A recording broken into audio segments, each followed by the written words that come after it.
started. Good morning, everybody. That was nice.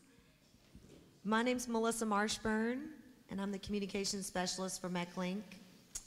And we have a very fun morning for you. We are going to first kick this off. Most of you should have received a copy of the agenda on your table, so you'll be able to follow along with what to expect on the morning. We're going to have some announcements, and our chairmen from both the CFAC and the Provider Council will be speaking with you with some announcements as well. All of this will happen before we get to our main presentation. I don't know if you guys have been to the website. Have you been to the website? I want more hands than that. We're working on this. We're working on it little by little. But she's going to show you where you can go to actually subscribe to the hot sheet.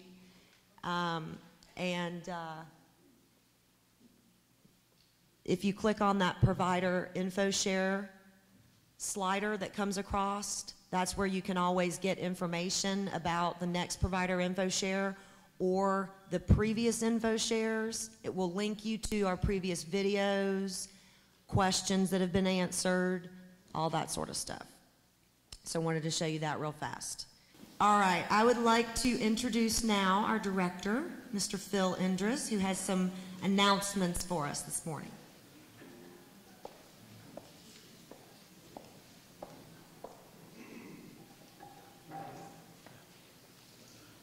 Good morning. Thank you for coming. This is a great turnout today, and I'm glad that everybody is able to take some time out of their day to come and learn about what's going on at MeckLINK and in our system in general. I think it's important that we continue to have these meetings and that they continue to be well attended so that we can stay informed. You can inform us as to what's happening on your side, and we can let you know what's happening on our side. Just a couple of very brief announcements. Some of you may already know, but Jan Sisk, who has been with the MeckLINK in Mecklenburg County for a number of years, is now the acting Chief Operating Officer for MeckLINK. She has been out on medical leave, or had been out on medical leave for several months, and has now returned. And not wanting to waste the talent, we decided that we were going to take advantage of her and give her lots of work to do. So she may decide that maybe sick leave is a better option. I don't know about that, but she's going to be very, very busy in the next several months. But so if you have questions and you can't get a hold of me, you can get a hold of Jan, and hopefully she will be able to answer the questions or be able to direct you to a place where you can get the answers. The county budget process is underway. It's been underway for the department in MeckLINK for the last, I want to say, 2 to 3 months. We have submitted our request last week. It is in the review process right now. As you know, the county is going through the reevaluation process again, and if you watched any of the board meetings, great thrilling entertainment that they are, you know that there's a real push to do, again, the county reevaluation. And the impact of that is going to be either on refunds or cutbacks in revenue of approximately $40 to $50 million on the property tax side. So it's a significant reduction. We are looking at different ways that we can respond to these changes.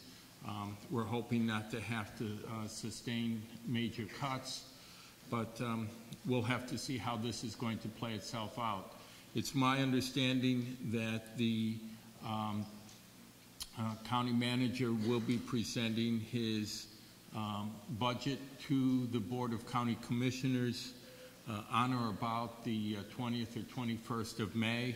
They have approximately 4 weeks then to review it, modify it, and approve a budget. So that's what the process is right now. But I just wanted to let everybody know that that this is what's happening right now at the county level. For us, the majority of our business right now is in the Medicaid book of business. That will sustain us. There'll be lots of substitutions and ways that Medicaid can start to fund services that may have been previously funded with state and or county resources. So this is an opportunity, and it's a period of great change. MeckLINK, in concert with the other 10 LME MCOs, is working to standardize our practices across the state. We have been working with, again, the other 10 LMEs so that, as you have seen, and beginning in May, we have adopted the same check write schedule as Cardinal Innovations, and beginning by July 1st, all of the LME MCOs will be on this check write schedule, so that the time frame, if you are working across LMEs and MCOs, the time frame for submitting claims, for processing the claims, the check write schedule, having the electronic transfer made and or the check actually sent out, and along with the remittance advice, all of that will be the same across the state, no later than July 1st of this year. So there's, you know, for us, we have already adopted it. We've already notified people, and I believe that the cutoff will be tonight, I think, on the check write, and that the claims that are in that will be processed and adjudicated will be paid then early next week on the schedule, and that will be the schedule that we will have going forward throughout the year and beyond. We're also looking to standardize our practices across all of the divisions that we do, what it looks like in the contracts. Rates will be different, I will tell you that, but we're looking to standardize as much as we can on the practices and how we all do business. And this is something that the state has asked us to do, DMA has asked us to do, the state legislature has asked us to do. So this is an ongoing work in progress. We were all approved differently. We all had different policies and procedures moving forward to localize the services, and now we are in the process of we'll have that local flavor, but many of those idiosyncrasies of MeckLINK versus Cardinal versus Partners versus Centerpoint will all be moved together and will be closer to one. One of the things I'm going to ask you to do and a takeaway from this meeting is that if you are in contact with, a member of the Board of County Commissioners or a state legislator, is that you let them know if things are working okay. They hear lots of complaints that things are not working, people are not getting paid, they're not doing this, and there's a lot of disgruntlement. We need to have, and it's not just MeckLINK, but the system needs to have some positive feedback from you as providers and consumers about what's working in the system. We are under a huge, from my perspective, challenge issued by the governor's office on April 2nd. He announced that he wants to create 3 CCEs to basically manage all of primary and behavioral health care. The legislature is in the process of considering these recommendations from the governor. They want to submit a plan to CMS, Center for Medicaid and Medicare Services, probably sometime in early summer, that would then allow them to contract beginning in July of 14 with managed care organizations to run all of this system. That would potentially eliminate all of the LME MCOs across and just go to 3 or 4 large commercial managed care companies. We've gone through a great deal of change here in Mecklenburg County, at least from my perspective in the last 6 months that I've been here. That would be dwarfed by the changes that would be taking place if the governor's proposal, as it has now been presented, will be implemented. We need you to talk to your legislators and to let them know that we have a system that's working and that we're working out the kinks and that we're working together in partnership with you. This is not a we, you, they type of deal. This is about what we need to do for behavioral health. In other areas of the country where they have gone to a system like this, individuals who are involved in the behavioral health care system, from my perspective, get short shrift. They are discounted, and the resources that come into the system get translated and pushed into other areas of service delivery, and individuals with a mental illness and or substance abuse and or intellectual developmental disability really do not have access to the services that they need to have and the services that you provide. So again, this is a critical time. It's critical right now that you contact your state legislators and let them know what's working and that we have a strong public system, not only here in Mecklenburg County, but across the state to provide and address the issues and challenges moving forward. I think that this is, again, an opportunity to be able to have an impact and an immediate impact on how services are delivered and moving forward. So I will be around for today's meeting, and around if there's people who have questions later on, I'll be happy to answer them or try to answer them.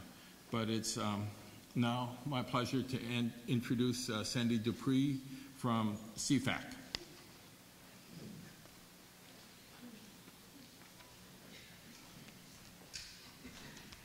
Good morning. Good morning. It's been a while since since someone from CFAC has had a chance to talk to you, so I'm glad to be here this morning. I'm the current chairperson of the Consumer and Family Advisory Committee for Mecklenburg County, and I know that some of you might be new to the government system, might be new to Mecklenburg County, so I did want to take just a minute to talk a little bit about what CFAC is and what we try to do.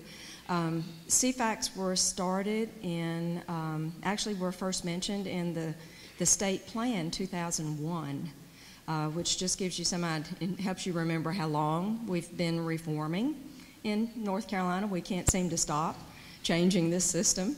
But in the state plan 2001, there was mention of creating these local entities called Consumer and Family Advisory Committees that would advise the LMEs about policies and procedures, quality, access to services, gaps in services, an array of things that are of direct concern to consumers and families.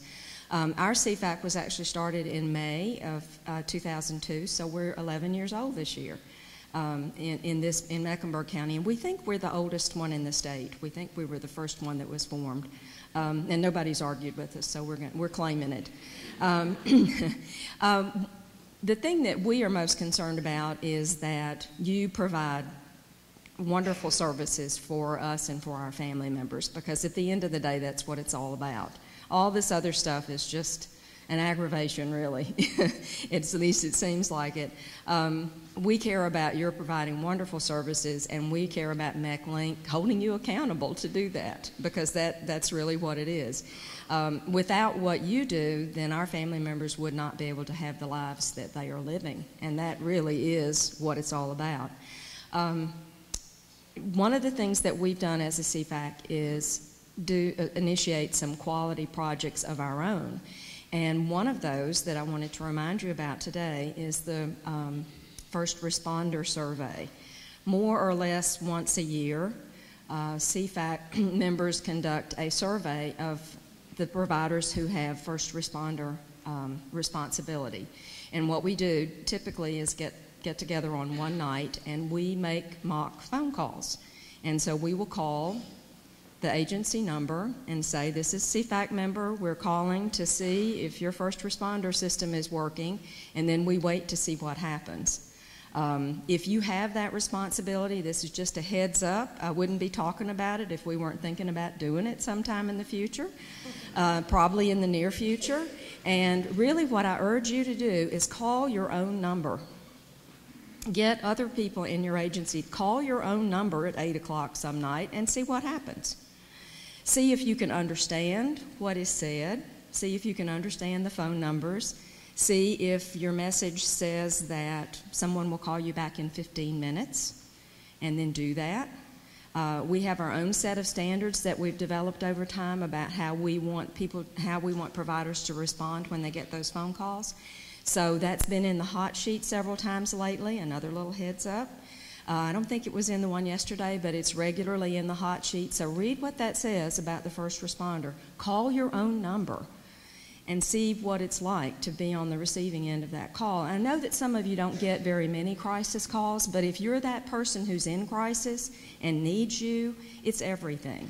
It's everything. Even if you only get one call a month for that one person, it's really important. So just a reminder, make sure your first responder system is working and that you're doing the things that the check sheet says, and we'll be happy when we call you.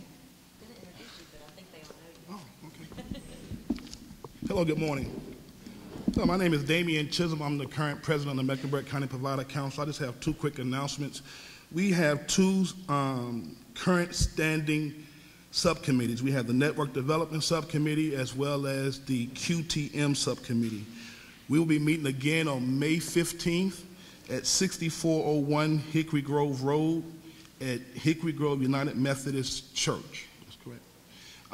However, we will actually be combining both of those subcommittees together on that particular day because we have invited MeckLINK to come and do a Q&A session with us, say regarding the process. So we look forward to having MeckLINK there as well as all the providers. Again, that's May 15th at 9 o'clock at 6401 Hickory Grove Road. Thank you. All right, next I'm going to bring up my partner in community crime, positive crime, Miss Natasha Gonzalez. She's going to tell you about the stuff MeckLINK's doing for Mental Health Awareness Month.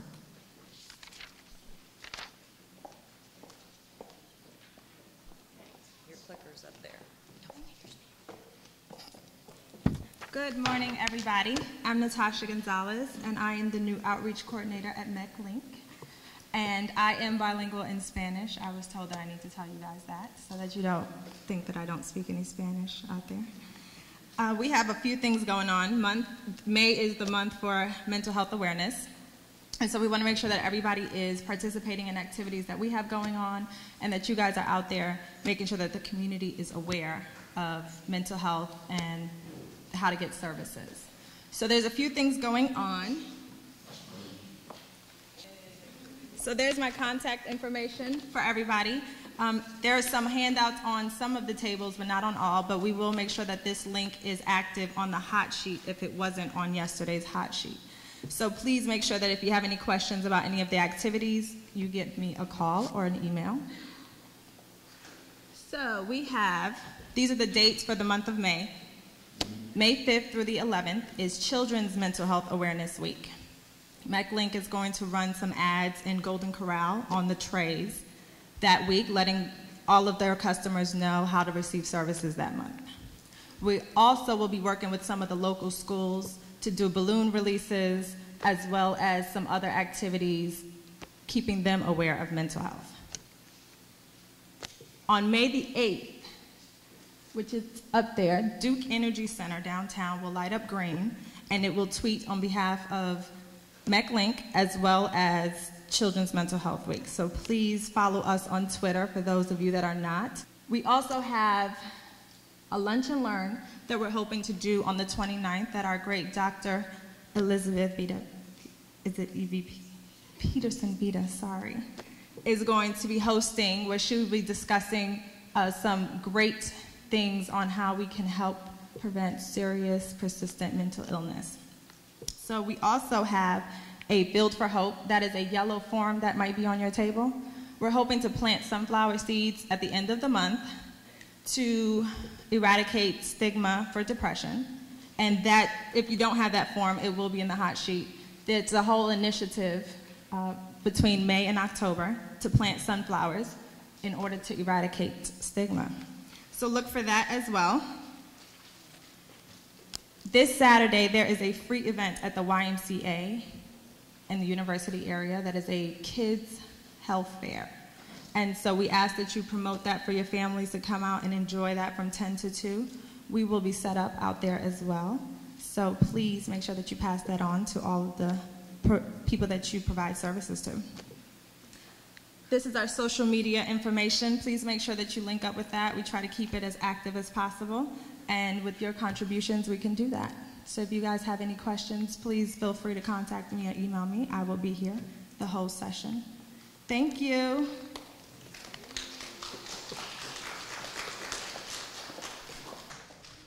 All right, it's my pleasure to introduce Dr. Elise Pugh-Lilly, who's going to come up and talk about care coordination.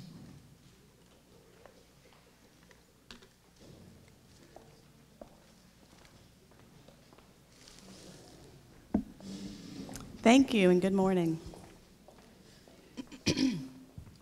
This is the Care Coordination Management Team. And actually what we're doing today is we are going to have a panel discussion, an opportunity for you to ask questions and answers, and the manager who was responsible for that particular area can respond directly to your question as it relates to care coordination. As you all probably know, it was a year ago, in May of 2012, that we had our first InfoShare about care coordination, so we've come full circle. And again, my hope today is just to give you a very brief overview of care coordination, just kind of to remind you about how we fit into the organization and what our job duties and responsibilities are, and then to give you the opportunity to ask questions to the panel. I'm going to go ahead and introduce the panel, and then I also have a slide that has all of their names on it, so you can kind of connect names and faces too as I go through that slide. The first person is way down at the end. She used to be affiliated with the Care Coordination Division as our senior manager for the Innovations Care Coordination Program, but Beth Monaco has since been moved under the executive branch as the Innovations Clinical Director or Director of Clinical Services for the Innovations Program for the MCO. So we thank her for sitting in on our panel, but she's not technically affiliated with Care Coordination anymore. But she is here today to answer any of your questions about the Innovations Program. So again, that's Beth Monaco all the way at the end. Right next to Beth Monaco, we have Alan Azali. He is a Senior Care Coordinator. He is responsible for supervising a team of 11 IDD care coordinators, and he also carries a very small caseload himself. Next to him is his peer and colleague, Wally Jones. Wally Jones is also a senior care coordinator and has the same job responsibilities as Alan. One of our senior care coordinators is at NC Ty today, and his name is Jesse Dancy. So he's not here today, but again, he shares the same responsibilities and duties as Wallen and Alan. Next to Wally, so make sure I wasn't missing somebody, is Melissa Ziss. Melissa Ziss serves as our manager over the Community Connections Unit. There's a lot of different functions and responsibilities and roles that are affiliated with the Community Connections units, but in terms of highlights, all of our state hospital liaisons and our treatment court liaisons and our housing specialists are all encompassed within that unit. So a lot of different unique functions associated with Community Connections. Next to Melissa is Dolores Hamilton Butler. Dolores Hamilton Butler serves as our senior manager over the Mental Health and Substance Abuse Care Coordination Program. And then her two managers that report to her are sitting next to her, and those are Tabitha Howard. Tabitha Howard oversees our adult team, and then right next to her is Jennifer Moore, and Jennifer Moore oversees our child team. Also missing from our panel today are two other members, Tawana Usher. Tawana Usher serves as our manager over the Innovations IDD Care Coordination Program, and she supervises the three senior care coordinators, who again are Wally, Jesse, and Alan. And then also the newest member of our management team wasn't able to join us today, and her name is Jane Peck.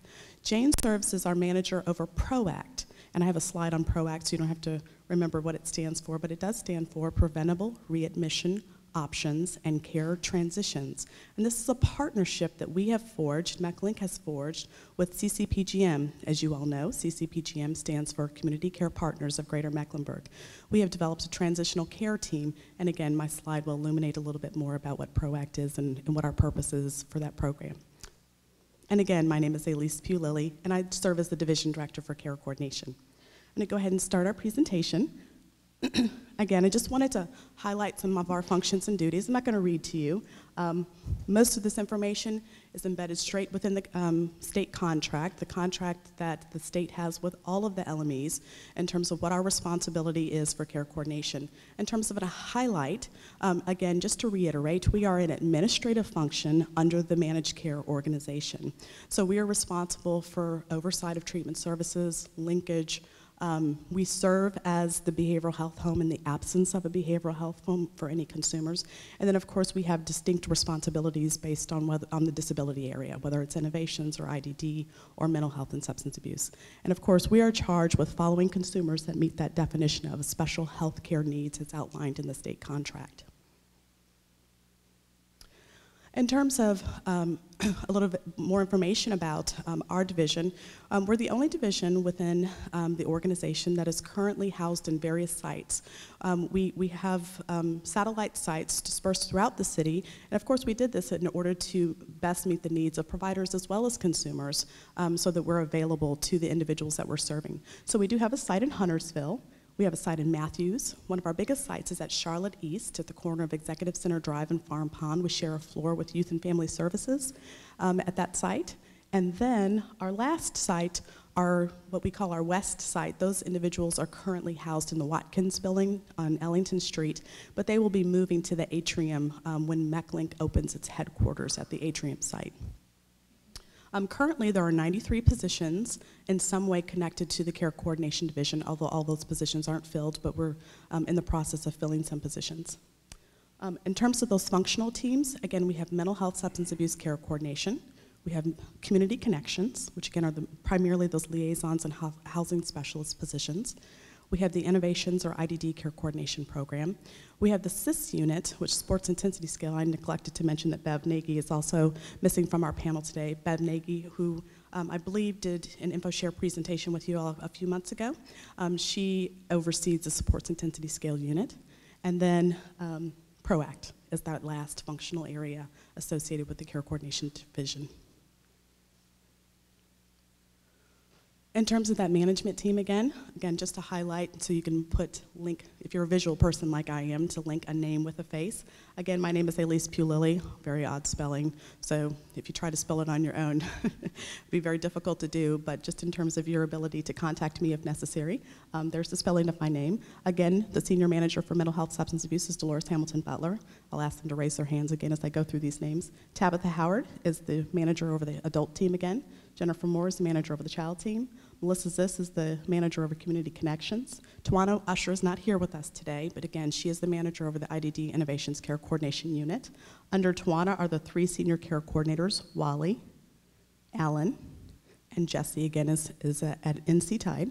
Beverly Nagy is, again, she's the manager of the Sports Intensity Scale Unit, and Jane Peck serves as the manager over PROACT. This is, again, straight from the contract in terms of the qualifications of care coordinators. Key components, again, strictly defined to us by the state of North Carolina in terms of what our functions and responsibilities are: education and support, facilitation of assessments, facilitation of person-centered planning. On the mental health and substance abuse side, again, we serve as a resource for providers because obviously they're still responsible for developing those PCPs. On the innovation side, the IDD side, we are the ones that are responsible for developing those ISPs, individual support plans. We're responsible for coordination of services, monitoring and follow-up, and documentation and quality assurance. This just gives you, again, a brief overview of what we're doing in each of the functional areas. The first one is the Mental Health and Substance Abuse Care Coordination Program. On a day-to-day basis, these are a lot of the different responsibilities that we're doing. We are providing oversight of treatment services again. We recommend the most clinically efficacious and cost-effective services for consumers, of course, working in collaboration with providers. And I can't stress enough the fact that you are one of our closest partners in the work that we attempt to accomplish. Providers are. We coordinate care and link for services. We participate in child and family team meetings as necessary. And if necessary, we'll also facilitate those child and family team meetings. We participate in treatment team meetings during hospitalizations. That is part of our initiative, also affiliated with PROACT. We're really trying to get our care coordinators more intimately involved with their consumers when they become hospitalized locally. So we have transitional care managers that will engage the care coordinator, and hopefully that care coordinator can participate on that treatment team meeting while that consumer is hospitalized locally. Collaborate with providers. As I've already mentioned, we do serve as the behavioral health home in the absence of one in terms of linking a consumer for services as well as developing that person-centered plan.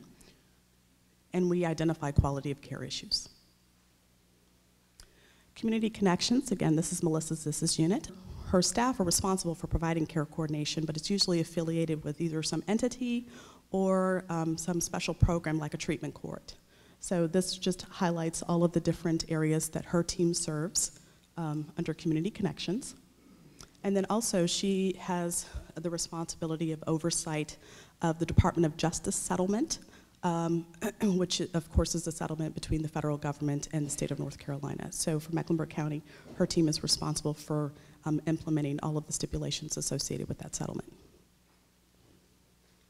Innovations/IDD care coordination, again, a brief overview of all of the different services that they're providing: facilitating treatment team meetings, overseeing the treatment plan development, facilitating person-centered planning, developing those ISPs, monitoring service delivery, referring for services, coordinating care across systems, and monitoring the health and welfare of innovations participants. The SIS unit is a very unique unit. Again, there was a InfoShare dedicated to the sports intensity scale from, I'm not quite sure what the month was, but it was a few months ago, and I know that the video on that is available if anyone has any questions about that. I urge you to go back and look through the archives and find that information. But essentially, this is our responsibility under the SIS unit, is to administer and score the sports intensity scale. And then PROACT, again, this is a new program that we have developed in partnership, again, with CCPGM. Our goal is to provide transitional care for consumers that are hospitalized locally, as well as consumers that present to the emergency room department for behavioral health episodes of care. Currently, we have 3 individuals that are serving as transitional care managers for MeckLINK. They are nurses. We are intended to expand that team from 3 to 10. In total, we plan to have 5 nurses and 5 social workers that are doing transitional care locally. Each team, there'll be teams of nurses and social workers that will be assigned to each facility. So for example, there'll be a team assigned to CMC Randolph and a different team assigned to Presbyterian, and so on and so forth. And again, their role and responsibility is to provide transitional care. Okay. So again, that provides a brief overview of each of the functional areas associated with care coordination. And so now we're going to open it up for questions. We are aware of some areas that have been concerns for providers, and so we want to proactively address that. I'm going to let Jennifer Moore talk a little bit about the Child Care Coordination Program to start us off. to address any questions related to that. And then we'll go to the other area that I know that there are a lot of questions, and I thank everyone for submitting those questions to us. And Wally and Alan and Beth are more than prepared to answer some of those questions. But first I'm going to let Jennifer talk for just a few minutes about the Child Care Coordination Program. Good morning. Again, I'm Jennifer Moore, and I'm the manager over the Children's Care Coordination Unit for MeckLINK. I wanted to just take a little bit of time to talk to you about basically what the target areas that we cover, populations, kids in specific services for care coordination for children. Our primary areas that my staff cover are children that are in residential services, and that can be anything from therapeutic foster care, level 3 group homes, PRTF, the couple of level 4s that are out there. Those are the primary residential services that we provide care coordination for. Additionally, MST services are our primary target areas that we're working on right now to provide care coordination for, working with providers, as well as kids that are in what we would call multi-system involvement. So those kids that are involved with lots of different service programs, for example, Youth and Family Services, Department of Juvenile Justice, any kind of kids that you're working with as a provider that have got lots of different things going on in their life and their family and their home. Kids that, have got, you're the hub and they've got lots of different things going on and they need a little additional extra attention. That kind of stuff going on are the general target population areas that we would help assist and provide care coordination. And then, of course, we always put that extra additional caveat out there that anything else that you have going on would be an as-needed referral, that anything that you would come and call into the call center or a parent would call into the call center, because that's our primary portal. There is no wrong door, but we would say that the call center is that primary place that if you needed assistance or a parent needed assistance to call in for a referral, and you think that there's something going on that needs care coordination to look at for a referral, please do call and say, hey, I've got this going on. Is this something that you guys might be able to assist with or help with? Please do call us for that. I want to tell you a little bit about our staff makeup. Right now we've got, in addition to myself, we have 6 staff for children's care coordination. I have 4 licensed staff and 2 QP staff with a wonderful, I want to say I have a great team. If any of you guys have already had interactions with them, either calling or coming to your child and family team meetings. They have a variety of subspecialties. We tried to hire with that in mind, knowing that there's lots of different subpopulations of kids and their needs and their family needs out there. SAY services, kids with trauma, kids with juvenile justice involvement. We're really lucky that we have a great interaction with the folks in Community Connections. We have an excellent juvenile justice liaison who I think is out in the audience somewhere. I can see you, Angie Mindewalker, who is excellent and provides great consultation. We work with the Youth Treatment Court care coordinator over there, Katie Fitzgerald, as well as we have also under my purview is the System of Care Coordinator. We do have a gap in that right now, and we're working on filling that, so I'm your kind of contact for that. If you need assistance with System of Care, if you need any scheduling with things like that, our department is who you would need to contact for those kind of things. I'm trying to think what else would be helpful to cover. Oh, we're working on adding 3 more people because it's definitely a growing area. It's definitely children are our primary, at least for me, is our primary need to cover. There are definitely, I want to say our future, there are now. So we want to definitely get those children and families the services they need. So if you guys have any questions about that, please let me know. Anything else I can cover about that? Any questions about children's services that Jennifer can answer?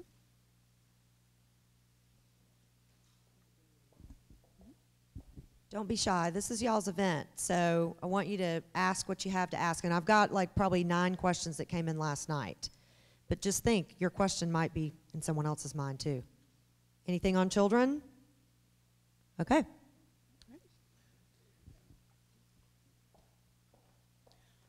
Wally is now going to address some of those questions that have been submitted to Melissa in advance.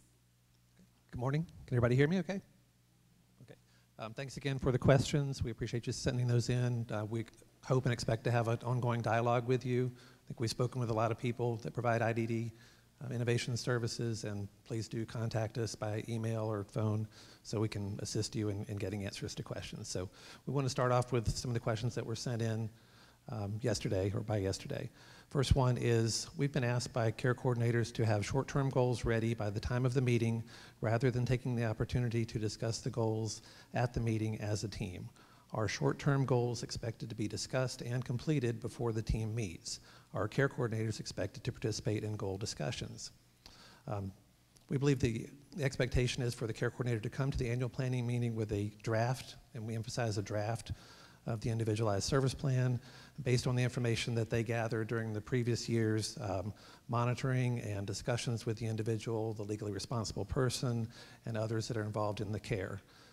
The goals section is to be developed as a team during the planning meeting. We want to be sure that the long-term outcomes, which are included in the plan now, the short-term goals are not actually included in the part that goes to UM, but we want to be sure that the long-term outcomes cover the areas that are addressed by the short-term goals. Okay. And Wally and I are just going to kind of go back and forth with the questions. The next one was, since innovation services have begun, families feel they're being told what services and hours they are receiving rather than discussing it as a team and basing the services on need. We have met with all of our care coordinators, and we want to assure everyone that is not what we've been telling care coordinators, that they do need to be meeting with the entire team, discussing everything based on clinical need, and that's the determination of what the person will need service-wise for innovations. So again, if a legally responsible person or the team feels that that's not being met, they can at any point call another team meeting to do a revision to ensure that the clinical needs of that individual are being met by their innovation services. And we also want to point out that although what's submitted as a part of the treatment planning process may reflect one array of services, UM may make a determination based on their clinical review that another set of services is appropriate, and that's independent of care coordination. So when they should offer an equivalent service rather than something completely outside of what was recommended by the team, but that is a circumstance in which what was requested can be authorized differently from the ISP that was submitted. Okay. The next question is, can you explain how the plan meeting should go, such as who should lead? We believe that the individual support plan is developed through a person-centered planning process and is led by the participant and or legally responsible person for the participant to the extent that they desire. We would ask that the care coordinator determine with the participant or legally responsible person the degree to which they desire to lead the planning team and to identify its membership or those who are involved in the process. The next one will be kind of a two-part question. It is, what would a team do if they feel that there are not enough services authorized to meet the person's needs, or if there was an authorization for too many services? I know that would be a concern for some of the IDD providers because of the deviation reports that would be required if you're not actually able to use all the services that somebody's authorized for. Pretty much if either of those circumstances were to occur, the legally responsible person in concert with the agency would need to call another team meeting to make sure everyone can get back together and address everything they need to and get the services correctly authorized for what that person clinically needs.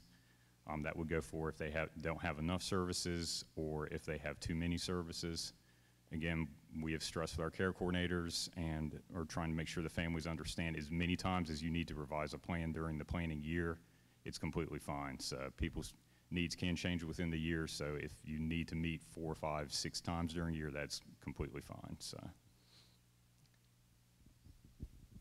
Okay, the next question is regarding getting treatment plans to providers. As Mr. Endrest indicated, we're working out kinks in the system. The question states we have been receiving treatment plans on the day that the plans are approved, which is often 1 week away from when services are to begin. For example, we receive 4-1 plans after 4-1. There are 5-1 plans we have not yet received. Can you review the timing of the plans that providers should expect from the date of the plan until the start date? Often we have a very short time to turn around from the approval of the plan to the start date, being 1 week or less sometimes.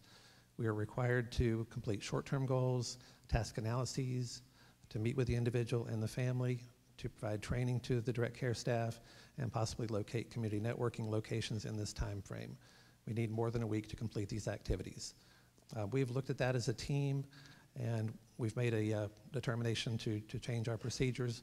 So once the plan is approved and we're made aware of the approval, the IDD senior coordinator, that'll be Alan, and myself and Jesse will send these plans by secure email to the providers identified in the plan instead of hand delivering, which is what we've done previously.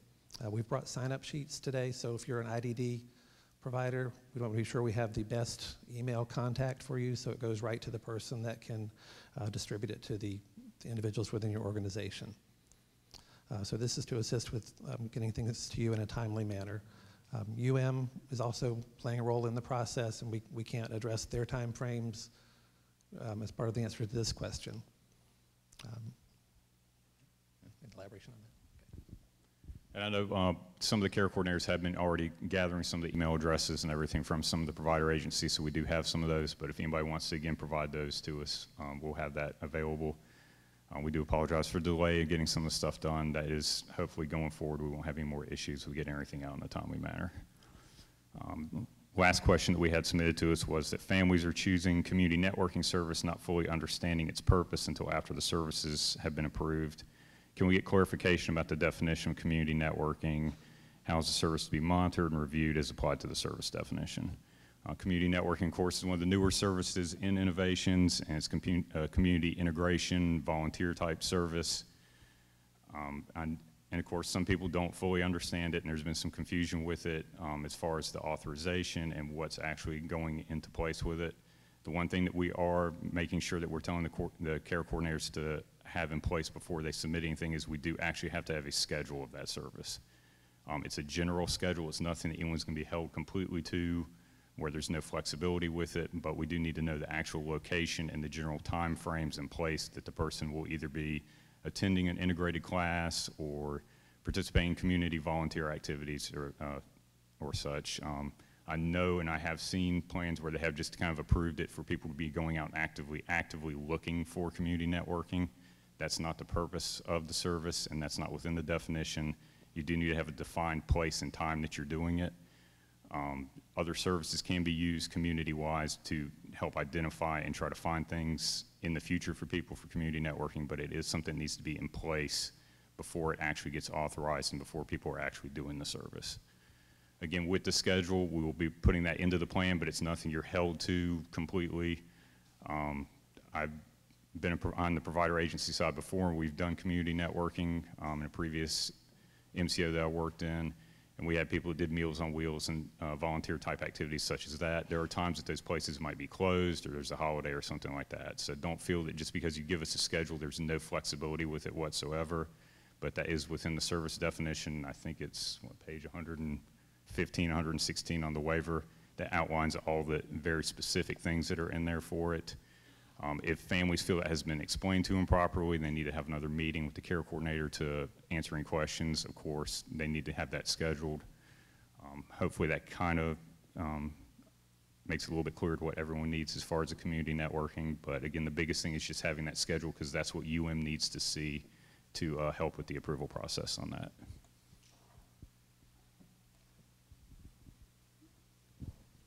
Okay, thank you for those questions. Is Ms. Crumpton here? Okay.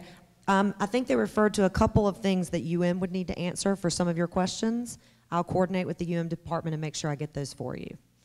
And we also had a couple of other questions that weren't necessarily related to care coordination, but I'm going to try to address them as best I can with some of the people who are here. And if we do not get the proper answer, we'll make sure we follow up with you. We had one that's about when there's two providers involved. When two providers are involved, one providing residential services and another providing day support, what is the procedure for when the day support staff is unavailable? This particular provider has had experience that the day support provider does not allow backup staff, and that the residential service provider then has to step in and provide staff to supervise the participant during the day. So the question is, shouldn't the day support company have backup staff so that our staff may leave? Who do you think would be the best person for that?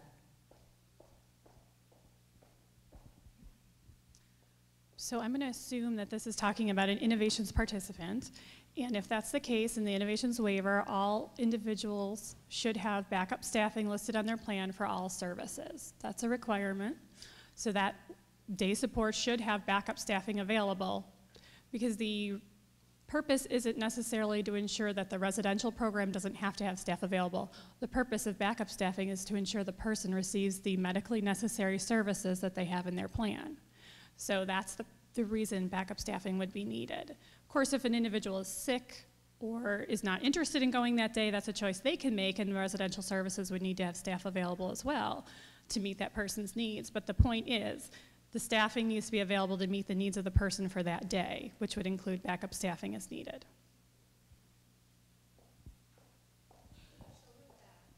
Yep, I'm going to give you the mic because I was hoping this would bring out a conversation. So with that, I know that the services are pretty strenuous about if you have 30 hours of day support a week, and if that consumer is sick that day, then justification maybe is made on comments or in some way where the services are only maybe 24 hours that week, not so much that the backup staff isn't available, it's that the consumer is sick or something has happened and they're not there. Then it's still no modification or anything is necessary, is it? Okay. Are there any open questions before we go to a few more that we had? Okay, coming.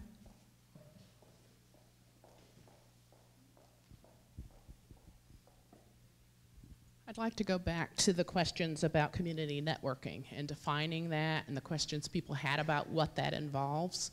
Isn't the real issue, and I'm a family member, not a provider, isn't the real issue that we as family members have been given a cap on what those services are going to be, and yet the staff who's going to assist our children with whatever inclusive activity we want to sign them up for, doesn't their rate get paid out of the budget, and any entrance fee associated with the activity come out of the budget? So for example, my daughter with Down syndrome, I have signed her up for community networking. I have a budget of $1,000. If she goes swimming at the YMCA, doesn't her CAT worker have to go with her? And isn't the CAT worker's time with my daughter in swim classes taken out of the $1,000 budget she has, as well as any fee that might be charged for the CAT worker to attend? I just had a staff meeting and no one knew the answer, so if someone could answer that, it'd be helpful. Sure. So the community networking does allow for class and conference payments, and so that's where the $1,000 cap comes from. So that's, it doesn't pay for ongoing fees, but if someone wants to be part of a swim class and there is an initial charge to participate in that integrated swim class, then that could come out of the $1,000. That is separate from the staff time. So if the individual also needs a community networking staff person to attend that class with them, that is looked at as the hours for that person needed. So if they need 10 hours a week to attend that swim class, then that is looked at through the hours, not the budget of the $1,000. Yes, so it's a separate process. That's not counted under those hours. And there isn't a cap on the budget for anyone at this point in the Mecklenburg area, with the exception of the $135,000 that is the waiver cap as a whole. I also wanted to go back to the plan meetings about the short-term goals. Now, did you say that the care coordinator is supposed to bring a draft, or the providers are supposed to bring a draft of the short-term goals? I wasn't sure what you were saying. For innovations, we have a schedule where there's information that's gathered the month before the annual planning meeting. The risk support needs assessment can be done a month before that, which helps to develop a profile of the needs that the individual has. It can be updated based on the current services and new areas of need that are identified. So they would bring a draft, excuse me, that reflects the new risk supports needs assessment, as well as additional information that's gained from interviews with the individual, the legally responsible person, and the other staff that are involved. It's helpful for the agencies to bring a draft of short-term goals. It doesn't have to, it certainly is considered a draft, and it should be open for discussion during the team meeting. They're not expected to bring in the final version of the goals. That is a team process. Is that, you guys good? You okay too? Anybody else out here? We've got like one or two more that came in. Okay. It's just backing on the short-term goals. So having a draft of the short-term goals is good, but to actually develop them to be implemented, it should be after that meeting. Am I correct? Do you understand what I'm saying? Sure. So usually the best way to do that, and I know this is new to people, so it might be a kind of a learning process, because you're used to right now doing your short-range goals in those meetings with the target case manager was doing them. But if you talk about the long-range outcomes and think about what the short-range goals for each individual service might be related to those, then afterwards, and part of the reason they're not in the plan is to give this flexibility, afterwards the provider agency and the legally responsible person, the consumer, whoever needs to be involved in those discussions can sit down then and really drill down on what should be the short-range goals for our particular service that we're providing and look at it for each service. And then that way you have more flexibility in getting those completed and changing them as time goes on. So, you know, in 3 months, if the person's made improvement or that goal's not quite working the way you want it to, instead of having to have a whole team meeting just to change the short-range goal, you can go ahead and just meet with the participant, their legally responsible person, the team for that service, and make changes to that goal without having to have a whole new plan meeting with everybody involved.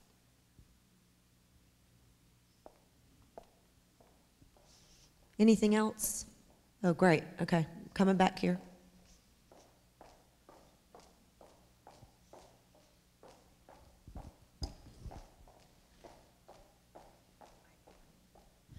Hi, could you explain the process for in-home intensive supports? Who is responsible for the 90-day SAR being submitted? If an RN needs to monitor that service, give the whole understanding of that service. Are you asking about the authorization process for that service? The authorization process, who is responsible for, if there's responsibility of an RN to supervise that service from the provider agency. We were told by care coordination that our RN needs to monitor monthly. If so, is that included in the budget? Okay, so I think there's a couple questions there. The authorization process really is a question, but in terms of submitting authorization requests, care coordination submits authorization requests if they're also submitting the plan or a plan update. If your authorization ends prior to the need to submit a plan, annual plan or a plan update, then the provider agency should submit a service authorization request to continue that service. So because that one, you're right, has a 90-day authorization period where most innovation services are 6 months or a year. So you'll want to monitor as the provider every 90 days to ensure that you're submitting that request if the service is still needed. Okay. Does that answer that part of your question? That does. Okay. And then you're asking about the RN piece. Mm-hmm. I'm not sure where that is exactly coming from. You guys aware of? Yeah, that would be based on the individual's needs, based on why you're asking for the intensive in-home supports. If it would be a service or if it was something that they would need an RN supervision, which they typically probably would have needed for another service anyways, it would require that kind of supervision. But if that's not the clinical basis for the person getting the intensive in-home supports, they wouldn't need RN supervision. We'll make sure we address that with our care coordinators. Thank you. Another one back here. For DD Innovations or NC Innovations services on the DD side, has there been any discussion about, across the board, about Sunday start dates? Because we have a Sunday to Saturday billing cycle in most cases. So the plan starts on the first day, might be a Wednesday. So when units are being configured, when your weekly limits, your deviations, it affects all of that. If we request from the care, you know where I'm going with this. Yeah, if you're wanting that, and I know from previously where all the billing issues and things are coming from with that, you would need to request that through your care coordinator to be able to actually ask UM and be able to make sure they can properly explain to UM why they're going to ask for maybe a 1 or 2 day authorization to kind of get in on somebody's billing week. So that shouldn't be a problem. You just need to address it with the care coordinators, and if you're having issues with the care coordinators with that, or if they have questions about it, you can address it with us. Anyone else?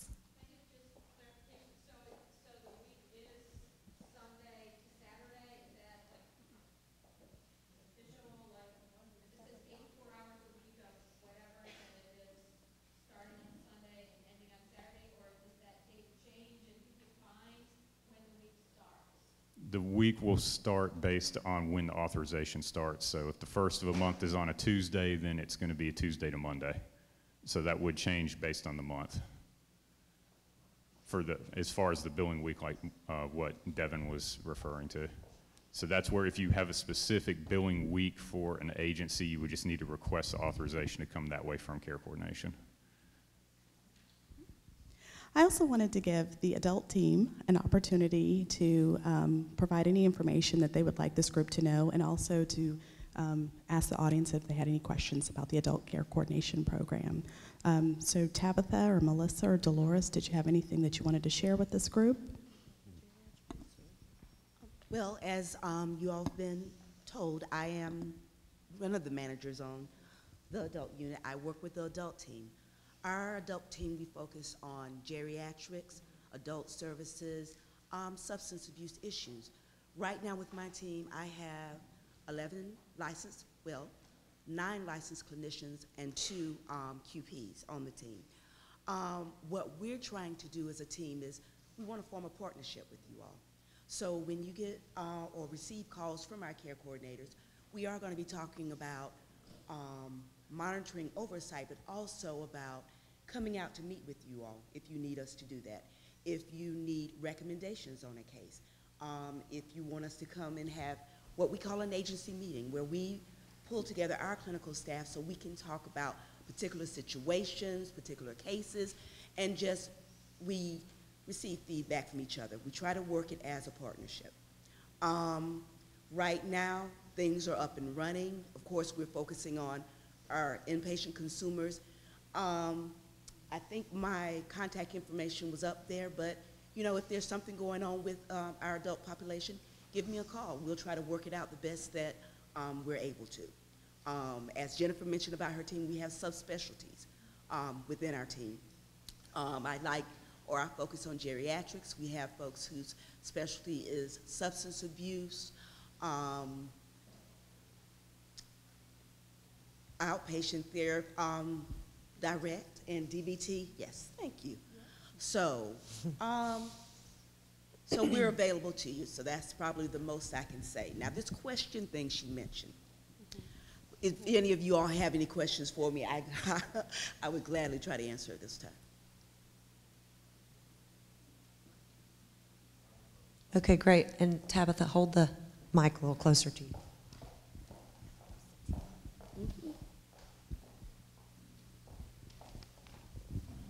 Hey, Tabitha. Good morning. My question is, there are times as an adult mental health provider that we have to discharge consumers, not because they've completed their treatment, but primarily because we can't find them, we can't locate them, or they're absolutely refusing treatment. These individuals sometimes are high risk, and if they're in community support team services, there really is, well, if they're refusing services, they're not going to go into any other service anyway. As an agency, we don't feel comfortable just closing out these people without somebody following them for follow-up. So we've been informed that as an agency, we cannot make a referral to care coordination, that it has to come from a family member or the consumer themselves. Can you address that, and then what you suggest we do with these high-risk consumers that we're having to discharge? In these situations, the consumer, they're their own guardian. That's correct. Here's the kind of thing that we're looking at. We don't want the high-risk consumers to be out there floating alone either. So everybody has to do their due diligence. It depends on how long you've been following that consumer, what attempts have been made for that consumer, letters, calls. You've got to show us that all of that's been done. When you're trying to refer that consumer to care coordination, we don't know anything about consumer choice. We don't know what the consumer is wanting. Right. So that's one difficulty for us. What we could do is possibly take a look at it and maybe put them on our radar for it. Exactly. Yeah, so is there, and let me just say, yeah, our standard process is we do our due diligence. I mean, we do the letters, we do the home visits, all that kind of stuff before we discharge them. But exactly, we feel they need to be on somebody's radar. Right. Hey, Tim. I just wanted to say, as it relates to a consumer, if you have concerns about health and safety and they're refusing treatment, then of course you can do the involuntary commitment process. The other thing is if they're high risk, chances are they may end up in the hospital, and then that's when our PROACT team gets involved and actually will start to look at trying to get them connected to services again if they end up at that route, because we're really trying to reduce, you know, the high risk of the consumers and making sure that they're safe in the community. Okay, but again, is there somebody we need to be contacting in your department? One other area that makes referrals to care coordination is So when you're closing out that case for authorization with then they can make that referral to care coordination. So there is a pathway for that consumer to be referred to care coordination. It just needs to come from within the agency versus directly from the provider. But already has a process where they flag those high-risk cases. They know that the consumer needs some services, and they would already, going through their own process and their own algorithms, make those referrals to care coordination. So again, as a provider, then we may just contact with a person that we would recommend that they be hooked up with care coordination. All right.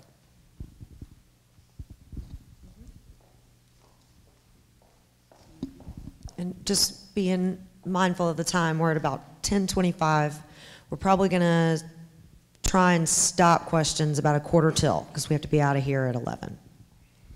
Good morning. Kim O'Lees from Family Innovations. I had a question about, so far we've been working very close with care coordination. It's been a very positive outcome. So we have a lot of high-risk consumers in our program.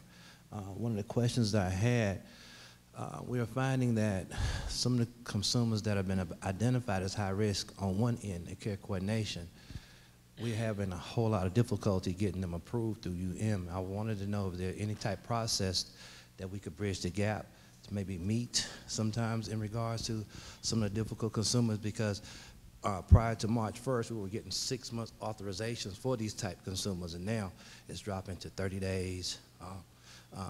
Then having to go back and review and stuff like that. Just want to know if there was a possibility to link those two services. There are a couple of things that I could suggest there. Number one, whoever is the care coordinator you're working with, maybe you all could talk about your authorization request that you're submitting in. Take a look at them together in unison to say exactly, are we saying the pertinent things that are needed to receive this authorization? I would start there. If you still feel that you have those concerns, again, get together with your care coordinator. Maybe we can just work from our end. You know, there's a firewall between and care coordination, but we do document information and things like that. So right now it's going to be a collaboration piece. You work with us helping you to make sure you have the information down that's needed, and we'll try to work on our end to convey information. Does that answer your question? And has made changes in terms of how long that they authorize services. So, you know, those changes are real. But again, as Tabitha already mentioned, there is a firewall between and care coordination, and our role is to help aid in that process. So however we can be used as a resource, we're happy to serve you in that way. But again, you know, UM's decisions are UM's decisions, and I know that there are a lot of different things that have changed in in terms of the authorization time periods. I don't know if you want to add anything to that, Dr. EPV, or, okay.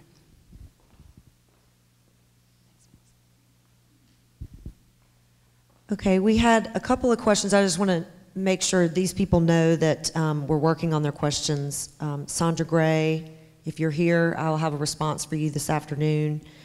We had a question last night. Is there a timeline for implementing the DSM-5 criteria? And I believe Dr. Peterson-Vita would. Not right now. We'll answer that question. Look for that answer to that in the hot sheet. And then we had a question regarding deviations, which is also not necessarily care coordination, and we will respond to that if Mr. or Ms. Paul is here. We'll definitely respond to that. Anything else going on out here? Okay.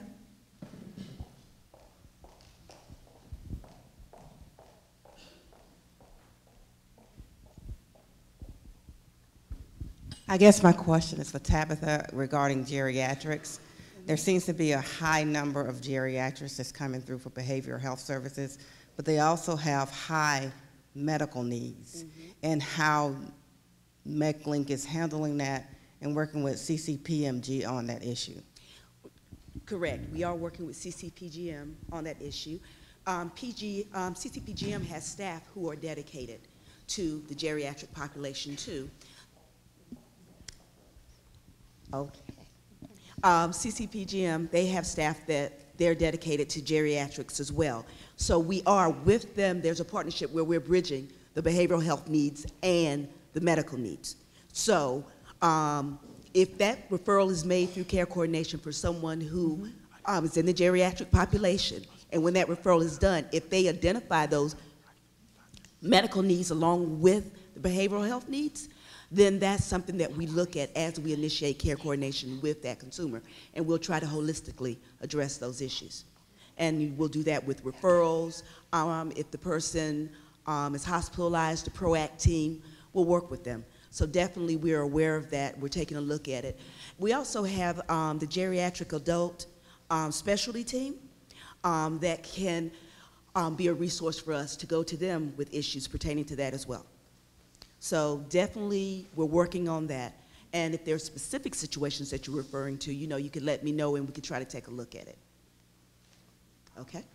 You good? Anything else going on? Questions? There's question cards on your desks, so if you have questions that you don't feel comfortable asking, just make sure we get that before you go. Perfect. And before I forget, Angie with the Juvenile Justice, who was that? Can I talk to you before you go? I just want to talk to you about something. Do we have any other questions or comments? Yes. I love being in control. Yes, you do.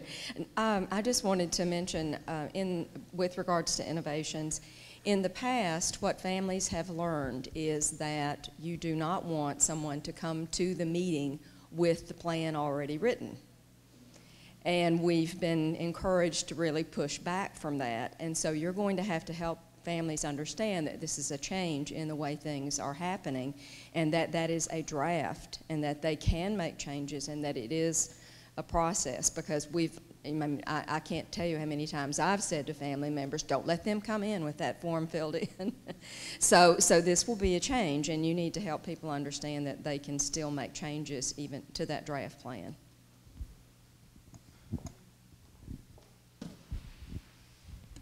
We sure? No more burning questions? Positive? All right. Great job, you guys. Thank you so much. Did you like the panel discussion? Did you like that format? Is that a good format? Clap. Okay. All right. We'll try to do some more of that. And send your suggestions to me. If you have suggestions for this forum, we'll be improving on that in the months to come. And thank you guys so much for being here. Have a great week.